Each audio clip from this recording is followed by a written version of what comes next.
শাক বানাবে, কীভাবে বানাচ্ছে ওটা তোমাদের সাথে আমি শেয়ার করবো। দেখো এইভাবে করে কাটছে, দেখো এই দেখো তার মধ্যে বেগুন দিবে। দেখো শাকটা পুরোটা কাটা হয়ে গেল। এবার বোন কীভাবে বানাবে সেটা দেখো। এই দেখো শাকের জন্য মাসিমা কড়াইয়ে তেল দিয়ে বেগুনটাকে ভেজে নিচ্ছে। বোন রান্না করছে না, মাসিমা রান্না করছে। বোন কেটে দিল, মাসিমা রান্না করছে। আর উনানে তো রান্না খুব টেস্টি, খুবই ভালো। মাটির উনানে রান্না আর কাঠ দিয়ে। দেখো মাসিমা একটু তেল কম দিয়েছিল, তাই তেলটা অ্যাড করে দিয়েছে।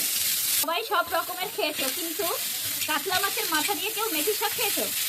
আর মাসিমা কীভাবে বানাচ্ছে দেখো, কত সুন্দর খেতে, খুবই সুন্দর লাগবে আর টেস্টিও হবে। তোমরা তো সবাই সব রকমভাবে বানিয়েছো, কারা কারা এইভাবে খেয়েছো তারা কমেন্ট করে বলবে, ঠিক আছে? তারা যারা খাওনি তারা দেখে নাও কীভাবে বানানো হচ্ছে, তারাও কমেন্ট করবে আর একবার খেয়ে দেখবে। মাথা দিয়ে একসঙ্গে ভেঙে চুড়ে ভেজে নিচ্ছে দেখো। আর পাট কাঠি দিয়ে রান্না করছে, আরও টেস্টি হবে ওই জন্য। উনানে রান্না করা খাওয়া খুবই ভালো। এবার এই দেখো শাকটা দিয়ে দিচ্ছে।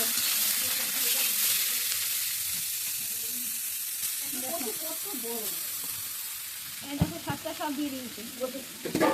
নতুন নতুন রান্না শেখার জন্য এবার লবণ দিয়ে দিল পরিমাণ মতো, তোমরাও লবণ দিয়ে দিবা পরিমাণ মতো। এই দেখো শাকের জন্য মাসিমা লঙ্কা বেটে নিচ্ছে। দেখো শাকটা কতটা কমে গেছে, দেখেছো? আর দেখো এই যে লঙ্কাটা বাটা হচ্ছে। লঙ্কা বাটাটা দেওয়া হয়ে গেল, ওটা দেখাতে পারলাম না, এখনই দিয়ে নাড়িয়ে দিয়েছে, শাকের সাথে দিয়েছে, তাই বোঝা যাচ্ছে না। শাকটা দেখো হয়ে এসেছে, আর শাকটা দেখো কমে কেমন হয়ে গেছে। কাঠের রান্নায় আর টেস্টটা দ্বিগুণ বেড়ে যায়। এই দেখো শাকটা এইভাবে বানানো হয়েছে, দেখতে এত সুন্দর হয়েছে, আর খেতে যে কত টেস্টি হবে আরও হয়। বোন বলছে খুবই টেস্টি লাগে।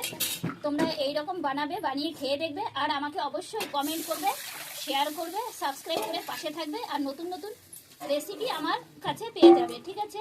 তোমরা অবশ্যই কমেন্ট করবে। টাটা, বাই বাই, ভালো থেকো এবং সুস্থ থেকো।